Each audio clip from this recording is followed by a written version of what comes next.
I woke up that Tuesday morning in April to the sound of silence, and I knew immediately that something was wrong. Not the comfortable silence of a sleeping partner in the next room, but the hollow, empty silence of a space that had been deliberately abandoned. I reached for my phone on the nightstand and found it gone.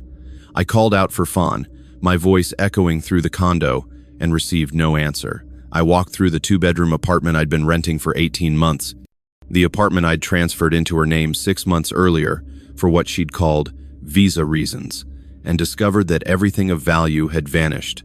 The television, the laptop, the gold chain I'd bought her for her birthday, and most devastatingly, the small safe from the bedroom closet that had contained my last $5,000 in emergency cash. She was gone. Everything was gone. And I was 64 years old, standing in an empty apartment in Pattaya, Thailand, trying to comprehend how the woman I'd loved, supported, and planned to marry had systematically stripped me of everything I'd spent 30 years building $350,000 in savings, my paid-off car back in San Diego, my dignity, and my belief that anyone could ever love me for who I was rather than what I could provide. This is the story of how I lost everything to a 27-year-old Thai bar girl named Supalak Chayawat, who everyone called Fawn, which means rain in Thai. And the hardest part to admit, even now, 3 years later, is that I saw every warning sign, ignored every red flag, and handed her the tools to destroy me because I was so desperate to believe that someone like her could actually love someone like me. If you've been enjoying the stories I create, please consider hitting the subscribe button. Your support is crucial for the growth of this channel and helps me dedicate time to making these videos despite my commitment to a full-time job. Thank you for being here. My name is Gregory Thompson, though everyone has always called me Greg, and when I boarded that flight to Bangkok in October, 2 years before Fawn disappeared with everything I owned, I genuinely believed I was finally doing something right with my life.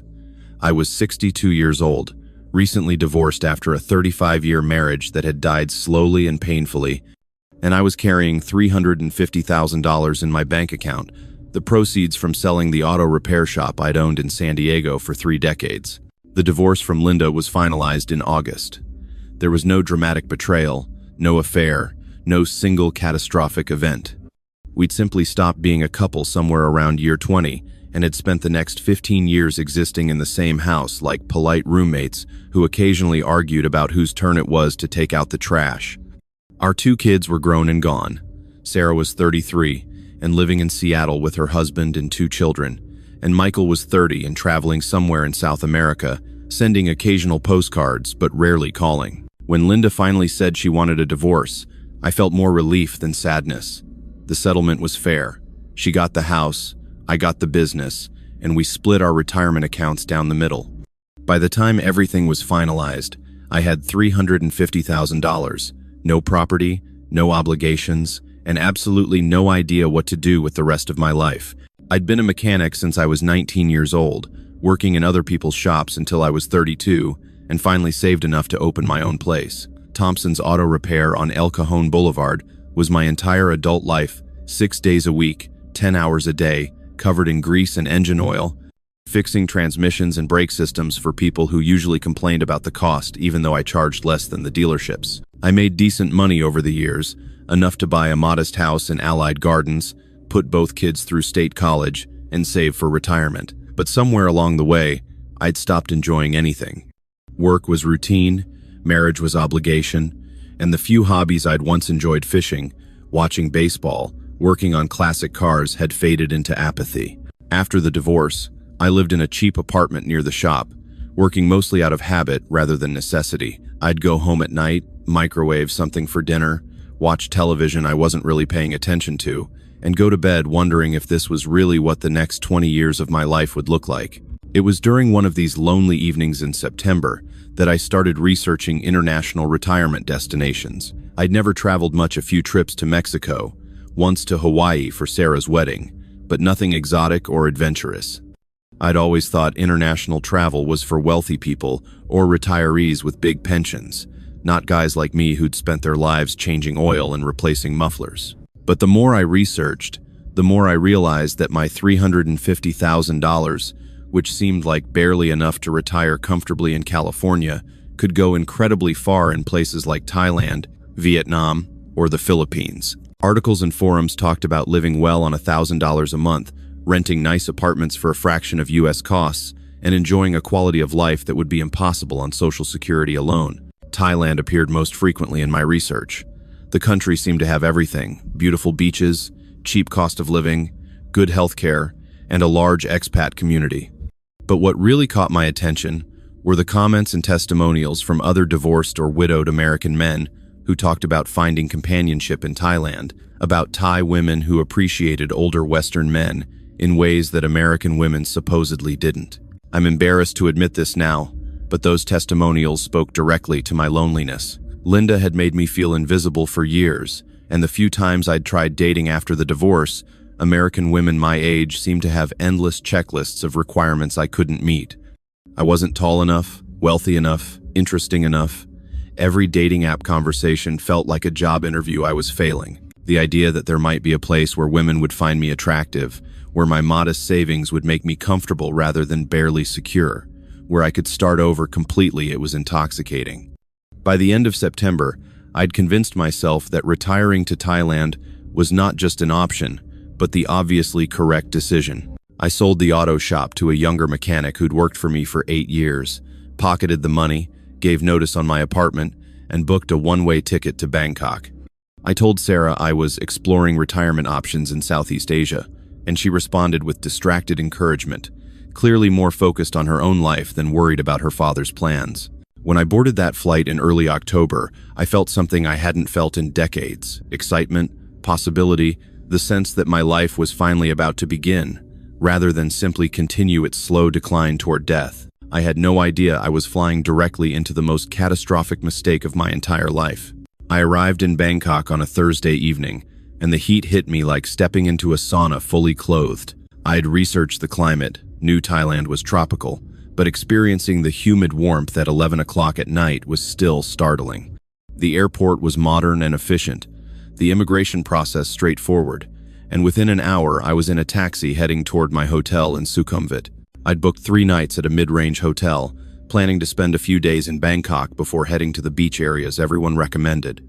But I found Bangkok overwhelming, too crowded, too chaotic, too urban. I wanted sunshine and water, the relaxed beach life I'd imagined during all those lonely evenings in San Diego. After just 2 days in Bangkok, I took a bus to Pattaya, a beach city about 2 hours south that multiple forums had recommended for retirees. The bus ride cost less than $5, and when we arrived in Pattaya and I saw the ocean glittering in the afternoon sun, I felt like I'd made the right decision. Pattaya was exactly what I'd hoped for, and nothing like I'd expected, all at the same time. The beach stretched for miles, lined with restaurants and bars and hotels. The streets were busy but not overwhelming like Bangkok. Everything was cheap. I found a clean, air-conditioned room in a guest house for 600 baht a night, which was less than $20. I had pad thai and a beer for dinner, and the entire meal cost me less than what a burger would have cost back home. But what really struck me about Pattaya was the bars. They were everywhere, open-air places with loud music, colorful lights, and dozens of young Thai women in short dresses and high heels, calling out to passing men, inviting them inside for drinks. I'd read about this aspect of Thailand, the bar scene, the available women, but seeing it in person was both fascinating and slightly uncomfortable. I'm not proud of this, but I was curious. On my second night in Pattaya, I walked down a street called Soi 6, which was lined with open-air bars on both sides. Music blasted from every direction, girls danced on small stages, and Western men sat on bar stools surrounded by Thai women laughing and touching their arms and asking for lady drinks. I chose a bar more or less at random, walking in and taking a seat at the corner of the bar. Immediately, 3 or 4 girls came over, introducing themselves, asking my name, where I was from, if I wanted to buy them drinks. It was overwhelming and transactional in a way that made me uncomfortable. These women weren't interested in me, they were interested in drink commissions and bar fines. I was about to leave when I noticed a girl sitting alone at the other end of the bar. She wasn't calling out to customers or dancing on stage. She was just sitting there, scrolling through her phone, looking bored. She was small and slender, with long dark hair pulled into a ponytail, wearing jeans and a simple black tank top rather than the flashy dresses the other girls wore. I don't know why I noticed her specifically. Maybe because she seemed different, less aggressive. Maybe because she looked sad in a way that resonated with my own sadness. Whatever the reason, I found myself moving to the bar stool next to her. "Hi," I said awkwardly. "I'm Greg." She looked up from her phone, and her smile was immediate and genuine. "Hello, I'm Fawn. You American?" Her English was heavily accented but understandable. We started talking, and within minutes I felt more comfortable than I had since arriving in Thailand. She asked about my life, why I'd come to Thailand, what I thought of Pattaya. She told me she was from a small village in Isan, the northeastern region of Thailand, and had been working in Pattaya for about 2 years. "You don't like working here?" I asked, noticing how she looked around the bar with what seemed like distaste. Fawn shook her head. "I hate it, but I need to send money to my family. My mother is sick, my brother is in school, and my father doesn't work. I'm the oldest, so it's my responsibility." The way she said it, matter of fact, without self-pity, made me respect her immediately. She wasn't trying to manipulate me or extract money. She was just explaining her situation honestly. We talked for over 2 hours that night. I bought her drinks, but she didn't push for them the way the other girls did. She told me about her village, about rice farming, about traditional Thai culture. I told her about my auto shop, my divorce, my children. She listened with an attentiveness that made me feel seen in a way I hadn't felt in years. At the end of the night, when the bar was closing, Fawn asked if I wanted her to come back to my hotel. The question was direct, but not crude. I was tempted. I hadn't been with a woman in over a year, and Fawn was beautiful, but I said no, explaining that I liked talking with her and wanted to see her again, maybe for dinner the next night. The surprise on her face suggested this wasn't a response she got often. "Really? You want to see me again? Just for dinner?" "If you'd like that," I said. Her smile was radiant. "I would like that very much." We exchanged phone numbers, and I walked back to my guest house feeling lighter than I had in months. I just had a genuine conversation with a woman who seemed interested in me, who laughed at my jokes, who didn't seem to judge me for being a 62-year-old mechanic with no college degree. I should have recognized even then that the connection felt too good to be true, but I was lonely, and Fawn had made me feel less lonely, and I wanted desperately to believe that was enough. I met Fawn for dinner the following evening at a Thai restaurant she recommended near Jomtien Beach. She arrived wearing a simple sundress, her hair down, minimal makeup, looking completely different from the bar environment. She seemed almost shy, smiling nervously as she sat down across from me. We spent 3 hours at that restaurant, talking about everything and nothing. Fawn told me about growing up in her village, about helping her parents farm rice, about traditional ceremonies and temple festivals. She described her mother's diabetes, her younger brother's dreams of becoming a teacher, her father's pride and stubbornness. "Thai culture is different from America," she explained. "In Thailand, children must take care of parents. It's not a choice, it's our duty. That's why I work in the bar, even though I hate it. I send almost all my money home." I asked how much she made. She explained the system: a small salary from the bar, commissions on drinks, and occasional bar fines when customers took girls out of the bar. On a good month, she said, she could make maybe 30,000 baht, which was about $900. Most of that went back to her family. "What do you want to do instead?" I asked. "If you could stop working in the bar, what would you do?" Fawn's eyes lit up. "I want to have a small restaurant. Thai food, but also Western food for tourists. I'm a good cook, I learned from my mother, but to start a restaurant needs a lot of money. So, for now, I work in the bar and try to save." I found myself imagining helping her achieve that dream, though I didn't say anything. We'd only known each other for 2 days. But there was something about Fawn, her directness, her lack of pretense, her genuine warmth that made me want to be part of her life. After dinner, we walked along Jomtien Beach, the ocean dark and calm. Fawn slipped her hand into mine, and we walked in comfortable silence. When we reached a quieter section of the beach, she stopped and turned to me. "Greg, can I ask you something?" "Of course. You're a good man. I can tell. You're not like the other men who come to the bar. Why are you alone?" The question caught me off guard. I was married for a long time. It ended. My kids are grown and have their own lives. I guess I'm alone because I don't really know how to be anything else. Fawn squeezed my hand. "You don't have to be alone. Not if you don't want to be." That night, she did come back to my guest house. We made love gently, carefully, without the transactional urgency I'd expected. Afterward, She lay with her head on my chest, tracing patterns on my skin with her finger.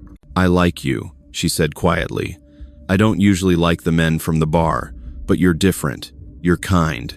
"I like you too," I said, and I meant it completely. Over the next 2 weeks, I saw Fawn nearly every day. She would finish her shift at the bar around midnight and come to my guest house. We'd stay up talking until 3 in the morning, sleep until noon, and spend the afternoons together, eating at local restaurants, swimming in the ocean, exploring the markets. I started giving her money not in a transactional way, but because I wanted to help. She mentioned needing to send money home for her mother's medication, and I gave her 10,000 baht. She mentioned her brother's school fees were due, and I gave her another 15,000 baht. Each time, she was hesitant to accept, insisting she didn't want to take advantage of me, but I assured her I wanted to help. "You should stop working at the bar," I said one afternoon. "Let me support you while you're with me. That way you don't have to work there anymore." Fawn's eyes filled with tears. "You would do that for me?" "Of course. I don't want you working in that place. If we're together, you shouldn't have to." "But Greg, what if you leave Thailand? What if you go back to America?" "I'm not going back," I said confidently. "I'm staying here, and if we're together, I'll make sure you're taken care of." That conversation marked a turning point. Fawn quit her job at the bar, and I started giving her 20,000 baht a month, about $600 for her expenses, and to send to her family. In return, she became my girlfriend completely, spending every night with me, cooking meals in my small guest house kitchen, accompanying me everywhere. I'd been in Thailand for less than a month, and I already felt like I'd found what I'd been searching for. I had a beautiful girlfriend who made me feel valued. I was living on a fraction of what life cost in California, and I was genuinely happy for the first time in decades. Looking back now, I can see exactly how the trap was being set, but at the time, all I could see was Fawn's smile, her affection, and my overwhelming relief at no longer being alone. By December, 3 months after meeting Fawn, I'd made the decision to stay in Thailand long-term. My visa situation required leaving and re-entering the country every 90 days, which was inconvenient but manageable. I started looking for a proper apartment rather than continuing to live in a guest house. Fawn helped me search, and we found a nice 2-bedroom condo in a newer building, about 2 kilometers from Jomtien Beach. The rent was 18,000 baht per month, about $540, which seemed incredibly reasonable for a furnished apartment with air conditioning, a balcony, and access to a pool. We moved in just before Christmas, and Fawn transformed the place immediately. She bought decorations for the living room, plants for the balcony, and insisted on cooking proper meals every night rather than eating out constantly. She made the condo feel like a home in a way my apartment in San Diego never had. The financial arrangement we'd established continued. I gave her 20,000 baht monthly for her personal expenses and family support, but other costs started appearing with increasing frequency. In January, Fawn's mother needed surgery for her diabetes complications. The hospital bill, Fawn explained tearfully, was 50,000 baht. I paid it without hesitation. In February, her brother's school required new uniforms and books, another 15,000 baht. In March, her father's motorcycle broke down, and he needed it for work. 20,000 baht for repairs. Each request came with detailed explanations, often with Fawn showing me Thai language documents or hospital bills I couldn't read, but which looked legitimate. I was spending about 60 to 70,000 baht per month total, my rent, our living expenses, Fawn's allowance, and the regular family emergencies. That was roughly $2,000 monthly, which was still far less than I'd spend living in California. My savings account was declining, but not alarmingly so. I told myself I was investing in our relationship, in our future together. It was in April, 6 months after we'd met, that Fawn first mentioned building a house. We were lying in bed one evening, and she was scrolling through photos on her phone, showing me pictures of her village. "My family lives in a very old house," she said. "The roof leaks when it rains, and there's no proper bathroom. My mother has to use the toilet outside, and it's hard for her because she's sick." "That sounds difficult," I said sympathetically. "I always dream of building them a nice house. Just a small house, but with a proper bathroom and a good roof. Maybe 2 bedrooms, so my brother can have his own room." She paused, then added carefully, "But a house like that costs a lot of money, maybe 200,000 baht. I will never save that much." 200,000 baht was about $6,000. I had nearly $300,000 in my bank account. Building Fawn's family a house would cost less than 2% of my savings. "What if I helped you?" I said. "What if we built the house for your family?" Fawn sat up, looking at me with wide eyes. "Greg, no, that's too much money. I can't ask you to do that." "You're not asking, I'm offering. If we're going to be together long term, your family is going to be my family too. Let me do this for them. For us." Fawn cried, kissing me, thanking me, telling me I was the most generous man she'd ever known.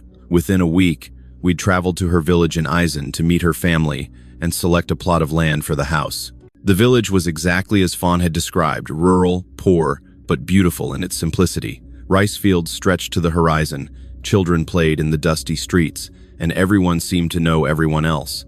Fawn's family welcomed me warmly, her mother, a tiny woman who looked much older than her years, her father, a weathered man with few teeth and fewer words, and her brother, a shy teenager who seemed amazed that his sister had brought home a foreign boyfriend. We selected a plot of land next to her parents' existing house. Fawn explained that her father owned the land, and building there would keep the family together. A local contractor was hired, plans were drawn, and construction began almost immediately. The initial budget of 200,000 baht quickly expanded.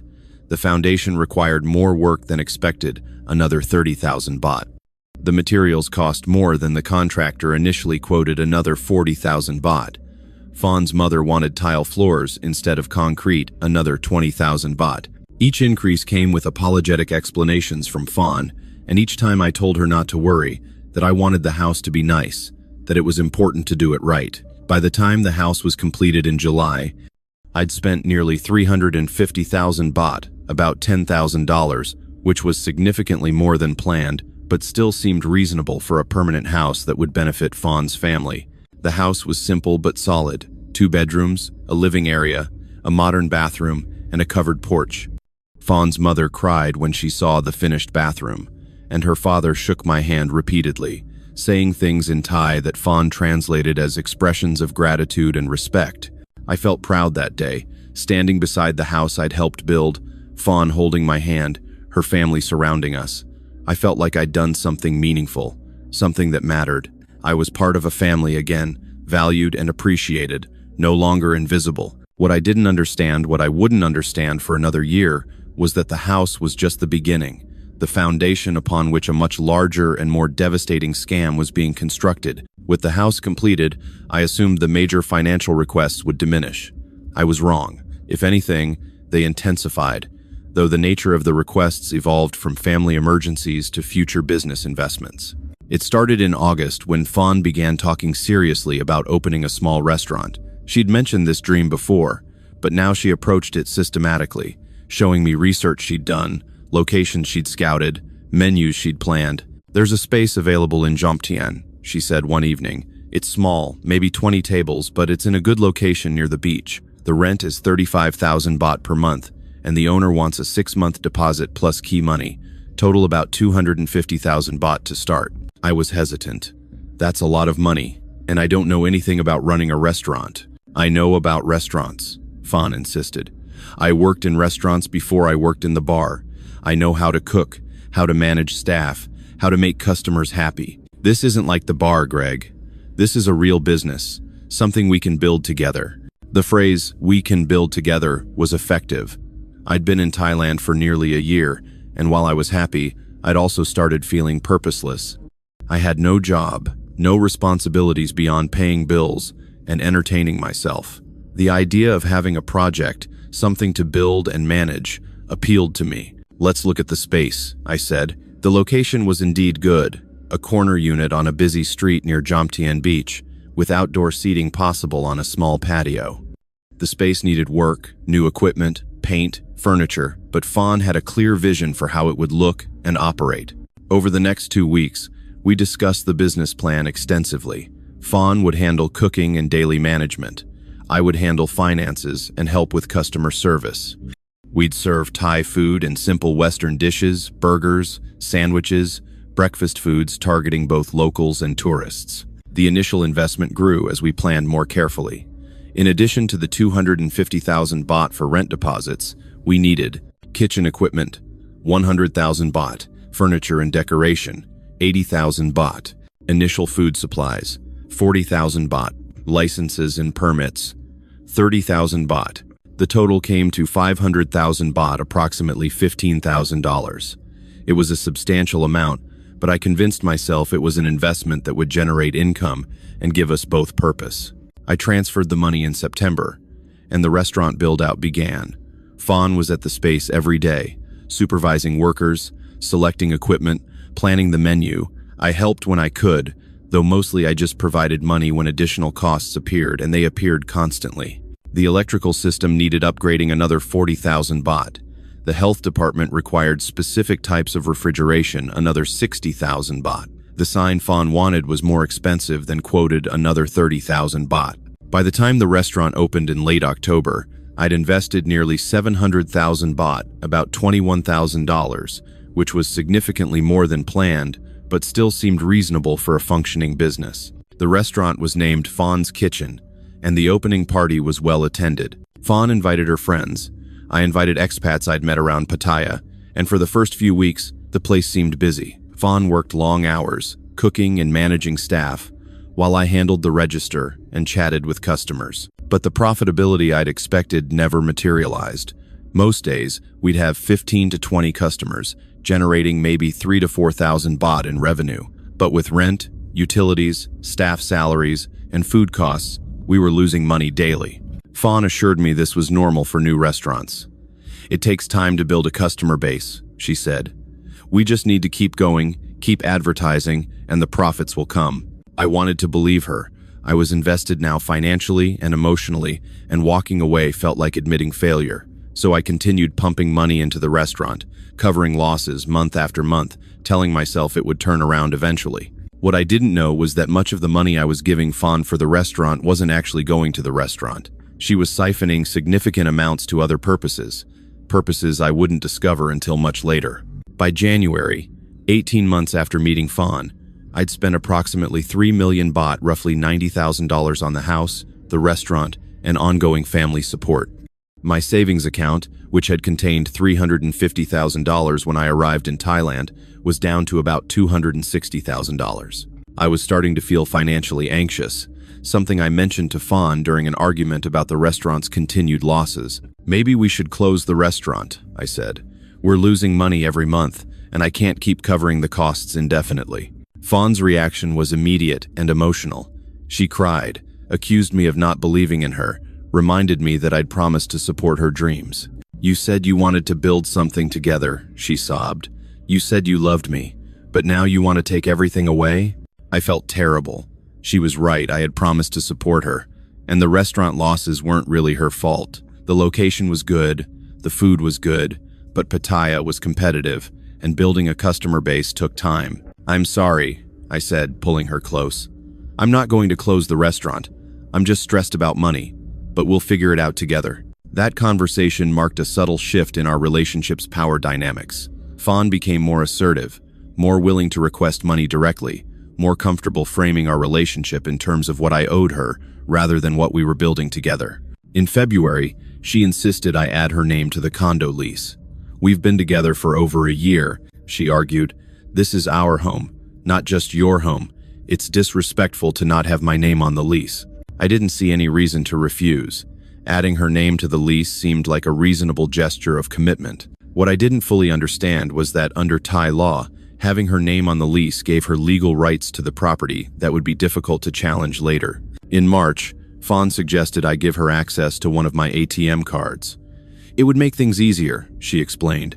"When I need to buy things for the restaurant or the house, I wouldn't have to keep asking you for money. I could just withdraw what's needed." This request made me uncomfortable. Giving someone direct access to my bank account felt like crossing a boundary I shouldn't cross. But Fawn framed it as an issue of trust. "If we're going to spend our lives together, we should trust each other completely," she said. "Thai couples share everything, money, property, everything. If you can't trust me with an ATM card, maybe you don't really love me." I gave her the card, though I told myself I'd monitor the account carefully. And I did, initially. But over time, as withdrawals became frequent, and I trusted that Fawn was using the money appropriately, I stopped checking as carefully. The financial requests continued throughout the spring and early summer. Fawn's mother needed another medical procedure, 60,000 baht. Her brother was graduating and needed money for a ceremony, 40,000 baht. The restaurant needed new equipment, 70,000 baht. Each request was accompanied by documentation I couldn't read and explanations that sounded plausible. By July, 2 years after meeting Fawn, I'd spent approximately 6 million baht, roughly $180,000. My savings were down to about $170,000, and I was starting to feel genuinely worried about my long-term financial security. I tried discussing this with Fawn, but she became defensive and emotional whenever I mentioned money. She would cry and accuse me of valuing money more than our relationship, of being selfish, of not understanding Thai culture where families support each other. In Thailand, when you love someone, you take care of them and their family, she said. That's what love means. If you can't do that, maybe you don't really love me. The guilt was crushing. I did love her. She'd made me feel valued and desired in ways I hadn't felt in decades. How could I refuse to help her family? How could I be so selfish as to prioritize keeping my savings when she needed support? I continued giving her money, continued covering the restaurant's losses, continued believing that eventually things would stabilize and we'd achieve the comfortable life together I'd imagined. In August, Fawn suggested I sell my car in San Diego. I'd left the car with my daughter Sarah, and it was just sitting in her driveway unused. Fawn argued that selling it would provide a financial cushion and prove I was committed to staying in Thailand permanently. You're never going back to America, Fawn said. Why keep a car there? Sell it and use the money to secure our future here. The car was a 15-year-old Toyota, but it was paid off and still ran well. Sarah sold it for me for $8,000, which I transferred to my Thai bank account. Fawn immediately began discussing how we could use that money, new inventory for the restaurant, renovations to the house in her village, a new motorcycle for her brother. I should have recognized that Fawn was systematically stripping away my assets, my connections to America, my ability to leave Thailand easily. But I was so deep into the relationship, so invested emotionally and financially, that the only path forward seemed to be continuing on the same trajectory. The beginning of the end came in November, more than 2 years after I'd met Fawn. I'd been in Thailand continuously for over 2 years, and my savings account was down to approximately $90,000. The restaurant was still losing money.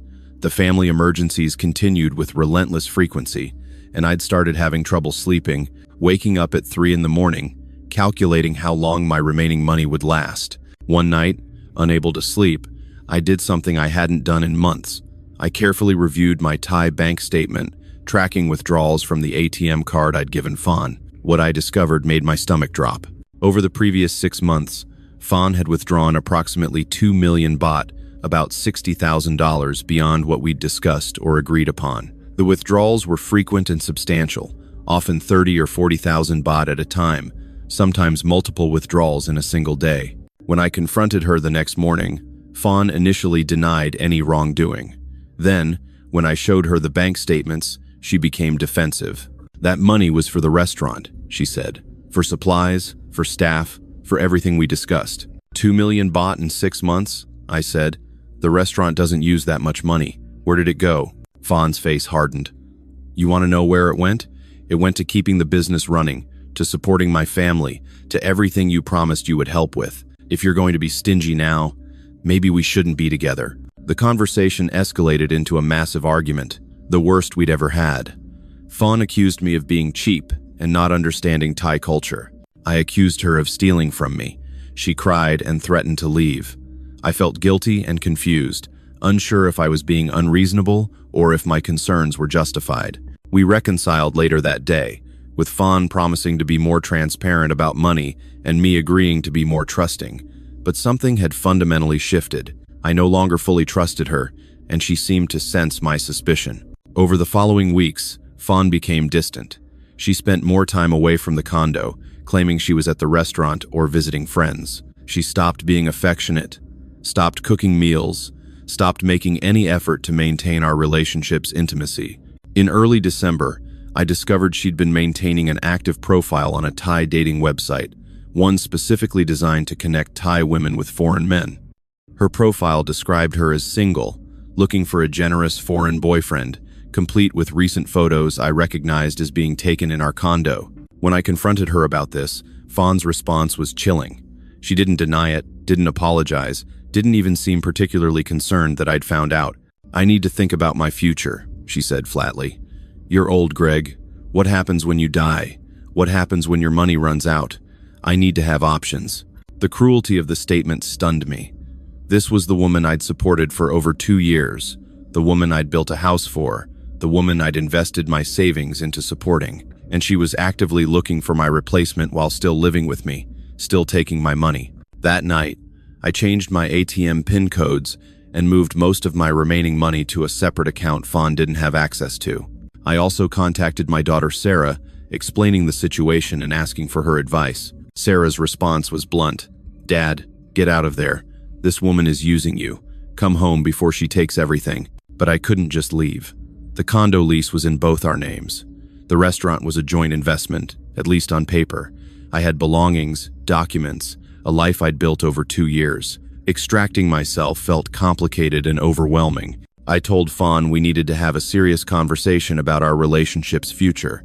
She agreed we'd talk after Christmas, saying she needed to visit her family for the holidays and wanted space to think. She left for her village 3 days before Christmas, taking several bags of clothes and personal items.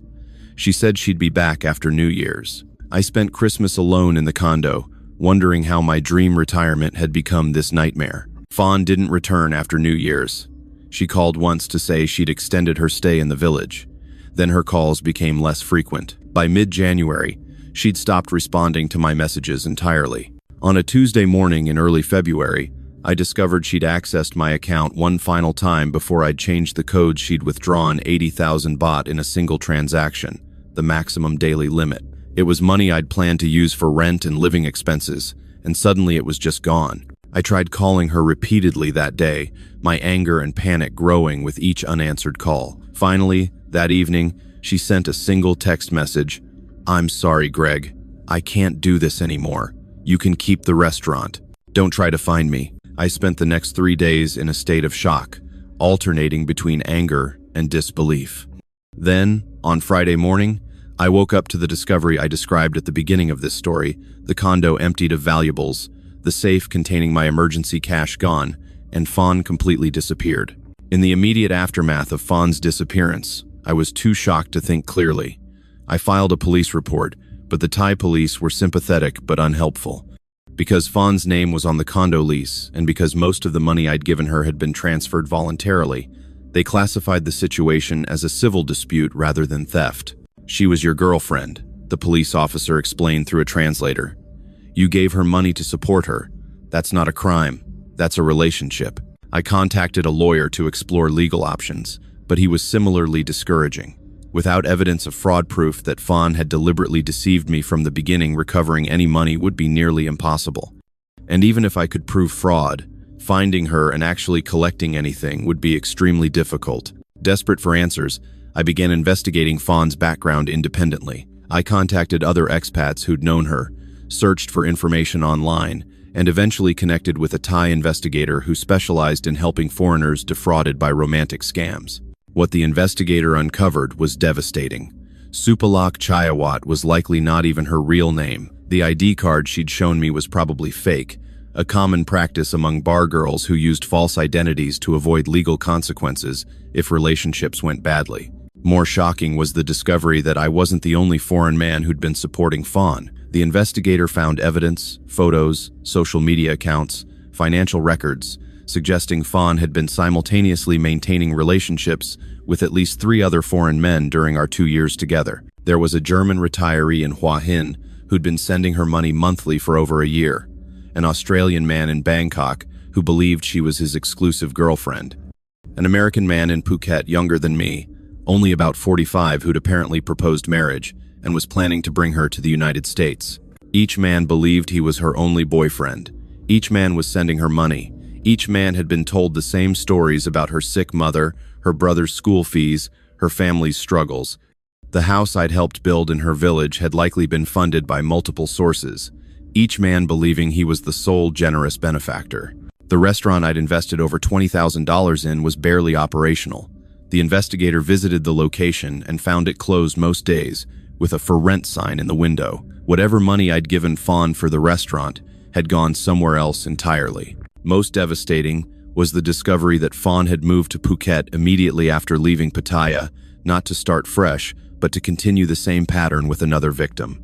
The investigator found photos of her with the American man who'd proposed to her, and they looked exactly like the photos I had of us happy couple at the beach, romantic dinners, hands held and smiles perfect. I'd spent approximately $270,000 on Fawn over 2 years. When I added up every house payment, restaurant investment, family emergency, and cash withdrawal, the number was staggering. I had about $80,000 remaining in my accounts, barely a quarter of what I'd arrived in Thailand with. The investigator's final report was clinical and comprehensive, documenting everything he'd discovered. As I read through it, I felt not just financial devastation, but a profound psychological collapse. Every intimate moment I'd shared with Fawn, every conversation, every expression of love, all of it had been performance, carefully calibrated manipulation designed to extract maximum money before moving to the next target. She'd never loved me. She'd never even particularly liked me. I was just another old, lonely foreigner with money, gullible enough to believe that a beautiful 27-year-old woman would genuinely fall in love with a 64-year-old retired mechanic who had nothing special to offer except a willingness to pay bills and believe lies. The restaurant was a total loss. The equipment had been sold or repossessed, the lease abandoned, and any investment I'd made was simply gone. The condo lease was still in both our names, but Fawn had stopped paying her portion, and I couldn't afford the full rent on my remaining savings. I moved to a cheap guest house in a less desirable part of Pattaya, paying 5,000 baht monthly for a tiny room with a shared bathroom. My savings were down to about $75,000 after paying off the remaining condo obligations and covering the investigator's fees. At 64 years old, with no additional income beyond my American Social Security, which wouldn't begin until I turned 66, I had no financial cushion for emergencies, no ability to return to work, and no prospect of recovering what I'd lost. The psychological damage exceeded the financial loss. I'd been comprehensively fooled by someone I'd loved and trusted, and the shame was crushing. I'd spent 30 years building that money. Every dollar represented hours of physical labor, oil changes, brake jobs, transmission repairs, and I'd handed it over willingly, enthusiastically even, to a woman who'd been laughing at my gullibility the entire time. I couldn't bring myself to tell my daughter the full extent of what had happened. When Sarah called to check on me, I admitted things had gone badly with my girlfriend, and I'd lost some money, but I couldn't admit the true scale of the disaster. The thought of my successful, intelligent daughter knowing that her father had been so thoroughly duped was unbearable. I spent February and March in a deep depression, barely leaving my guest house room, living on instant noodles and cheap street food, drinking more than I should. Other expats in Pattaya would occasionally reach out, offering sympathy or sharing their own stories of being scammed, but I avoided them. I didn't want sympathy. I didn't want to be part of the sad community of foreign men who'd been victimized by Thai women. In April, I began posting my story online, initially in expat forums, but eventually in more public spaces. I shared photos of Fawn, warned others about her tactics, and detailed how the scam had worked. The response was overwhelming. Dozens of men contacted me with similar stories, some involving the same woman, others describing nearly identical patterns with different scammers. I realized that what had happened to me wasn't unique or even unusual. Pattaya, Phuket, Bangkok, all of Thailand's tourist areas had communities of bar girls and freelancers running variations of the same scam. They targeted lonely, recently divorced or widowed foreign men with savings, built relationships that felt genuine, and systematically extracted money through false emergencies and fake business opportunities. The law provided little protection. As long as the money was given voluntarily in the context of a relationship, Thai authorities considered it a civil matter rather than criminal fraud. And even when fraud could be proven, the perpetrators usually disappeared, used false identities, or operated through complex networks that made prosecution extremely difficult. By May, nearly a year after Fawn had disappeared, I'd made the decision to return to the United States. I'd spent almost 3 years in Thailand, and all it had given me was financial ruin and psychological trauma. I bought a one-way ticket to San Diego for early June, using a significant portion of my remaining savings. My daughter Sarah picked me up from the airport. She didn't ask many questions during the drive to her house, and I was grateful for her discretion. She and her husband had offered to let me stay in their guest room while I figured out what to do next. At 65 years old, I was effectively starting over. I had approximately $50,000 remaining in savings, not enough to retire on, not enough to buy property, barely enough to provide a cushion while I figured out how to generate income. I started applying for remote work, freelance consulting, anything that would provide income without requiring full-time employment. The shame remained constant. I'd been a successful businessman, someone who'd built and sold a profitable company. Yet I'd been completely outsmarted by a woman with probably no more than a high school education, someone who'd identified my vulnerabilities and exploited them with professional precision. 3 years have passed since Fawn disappeared with the last of my money. I'm 67 years old now, living in a small apartment in San Diego, working part-time as a consultant for several auto repair shops, earning just enough to supplement my Social Security and maintain a modest lifestyle. My savings account has about $30,000, a fraction of what I'd accumulated over 30 years of work, but enough to provide a minimal cushion. I'll never own property again, never retire comfortably, never have the financial security I'd built and then destroyed through my own gullibility. The psychological scars remain. I haven't dated since returning to the United States. The few times women have expressed interest, I've felt only suspicion and fear. The possibility that someone might genuinely find me attractive feels less plausible than the certainty they're running some variation of Fawn's scam. I spend time now in online forums, sharing my story and warning other men who are considering moving to Thailand or who've met Thai women and are beginning to provide financial support. My warnings are often ignored. Men tell me their situation is different, their girlfriend is genuine, they're being appropriately careful. I recognize the defensiveness because I felt it myself when other expats tried to warn me about Fawn. The investigator I hired eventually confirmed that Fawn had successfully extracted money from at least 5 foreign men over a 4-year period, accumulating possibly over $1 million total. She'd purchased property in Bangkok under her real name, whatever that was, and was apparently living quite comfortably, possibly having retired from scamming altogether now that she'd accumulated enough wealth. None of her victims, including me, ever recovered any money. She's never faced criminal prosecution. She simply got away with it, as most of these scammers do, protected by Thailand's weak enforcement of fraud laws against foreign victims and the shame that prevents most men from publicly admitting they've been fooled. I'm writing this final section as a public warning, though I know it will be largely ineffective. Men who are lonely and who believe they've found genuine love in Thailand won't be deterred by stories like mine. They'll convince themselves they're different. Their situation is unique. Their girlfriend truly loves them for who they are, rather than what they can provide financially. But I need to say it anyway. If you're a Western man in Thailand and a bar girl or younger Thai woman tells you she loves you, asks for money, for family emergencies, wants you to invest in a business, or requests access to your bank accounts, you are being scammed. It doesn't matter how genuine the relationship feels.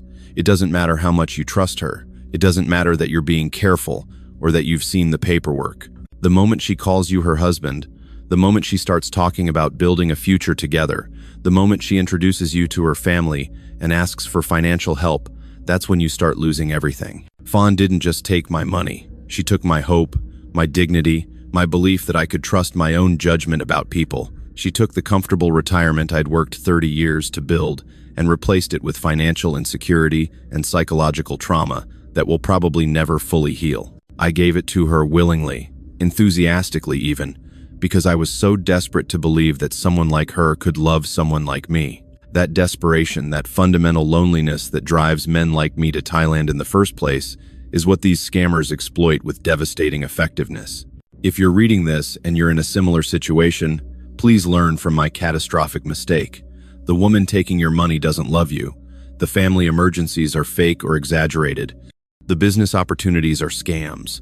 The promises of a future together are lies designed to keep you giving until you have nothing left to give. Walk away now, before you lose everything like I did. Because once you've given her access to your finances, once you've integrated her into your life completely, once you're emotionally dependent on the relationship she's created, it's already too late. I was 62 years old when I met Fawn, recently divorced, lonely, and looking for companionship. I'm 67 now, still alone, significantly poorer, and carrying the shame of knowing that I wasn't smart enough, careful enough, or skeptical enough to protect myself from a predator who saw me coming from a mile away. That's my story. That's my warning. I hope someone learns from it, though I suspect most won't until they're sitting in their own empty apartment, trying to comprehend how they lost everything to a woman who never loved them at all. If this story helped you avoid a similar fate, please share it with others who might need to hear it.